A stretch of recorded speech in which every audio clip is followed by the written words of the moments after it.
I am not a professional in the fields of mental health. This video was made with the intention of educating students and anyone who wants to listen to spread awareness and prevention. If you are having suicidal thoughts, please seek professional help. Call or text 998 to reach the Suicide and Crisis Lifeline. Suicide is a subject that is often seen as something that shouldn't be spoken of aloud, as if speaking of it might cause a terrible disaster. This type of thinking paints the topic as something to be ashamed of, something we shouldn't talk about. Because of this, people are afraid to ask for help when they need it most. According to the World Health Organization, more than 700,000 people die due to suicide every year. So many of these deaths could have been prevented if suicide was a more open and accepted topic. It's seen in so much media today, dating back thousands of years before us. It's apparent in some of the most known literature.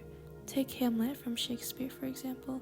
His famous quote, contemplating life's misery, to be or not to be, that is the question. Suicide is something that has been life's greatest mysteries, evident throughout our time on Earth as humans. Suicidal thoughts isn't something that you can magically cure. It doesn't take a couple therapy sessions and voila, you're feeling alright again. No, it's something that persists in the body, like a virus that clings to you. It's not just a thought that you can't get rid of, it's a feeling. It affects your family, friends. It's understandable to not want to burden your loved ones with your feelings, but the first step to recovery is reaching out. It's a different experience for everyone who becomes a victim of suicidal ideation. Sometimes it's sudden and scary, like after losing a loved one, or an unexpected traumatic event. Other times, it's something that builds and plants itself into a person. Over time, that person is overgrown with this feeling of hopelessness that seems inexplicable. It isn't always one or the other, maybe it's neither of these situations. But there's one thing that will always be true. If you are having these feelings, please understand that you are not alone. Perhaps you've never been a victim of suicidal thoughts. According to Harvard Health Publishing, more than 45,000 people take their own lives every year. Each of these deaths leaves about 6 or more people who've lost someone they care about. They're left with guilt, responsibility, and the need to understand. The grief of it isn't something anyone wants to experience. So, how can you prevent suicide? If you notice these signs in your loved ones, don't be afraid to reach out. Being a support in someone's life can mean much more than you might think. What are some signs you should look for? Here are some of the most common ones. 1. Talking about wanting to die.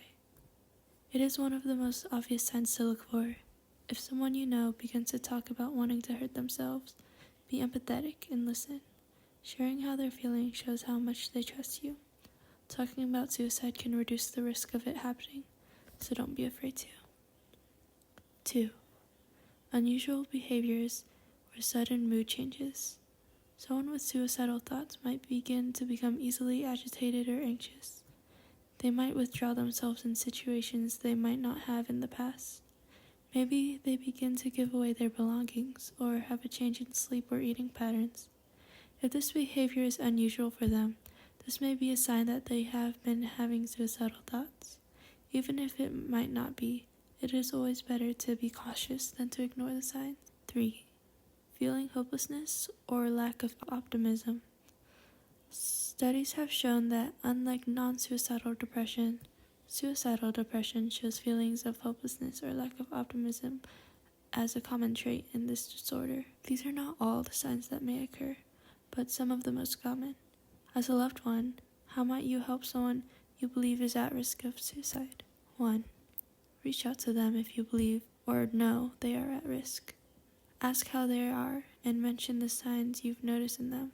Ask them directly. Don't be afraid to do so.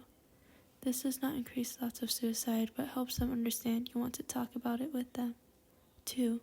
Support them. Listen to what they have to say and remain compassionate as they speak. Evaluate their needs and what you can do for them. Guide them through their recovery process if possible. 3. Acknowledging their feelings are valid and important. Don't just tell them to just be happy or you'll get over it, but allow them to share how they are feeling and acknowledge that it's difficult to recover. 4. Develop a safety plan.